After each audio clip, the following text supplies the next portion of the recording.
مریض تو ہوا یشفی، اگر کسی کو شہد کی مکھی کاٹ جائے یا مکھیاں کاٹ جائے تو متاثرہ حصہ جو ہے وہ اس پہ سوجن آ جاتی ہے، سرخی ہو جاتی ہے اور اس میں سے گرم محسوس ہوتا ہے، اور سم ٹائم اس پہ جو ہے نا بعض کا بخار بھی ہو جاتا ہے۔ اگر یہ اسی طرح کی علامات کسی شخص میں پائی جائیں، ایسے انسان کو ٹھنڈک سے آرام ہوتا ہے، وہاں پہ ٹھنڈی چیز لگانے سے یا ٹھنڈا برف یا کوئی بھی چیز ٹھنڈی لگانے سے اس کو افاقہ محسوس ہوتا ہے،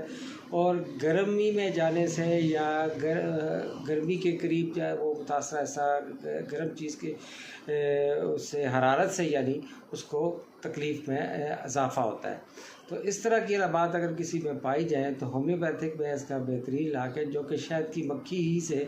جو بنتی ہے یہ دوائی، جس کا نام ہے ایپس ویلیفیکا، اس کو استعمال کیا جائے تو مریض جلد سے صحت یاب ہو جاتا ہے۔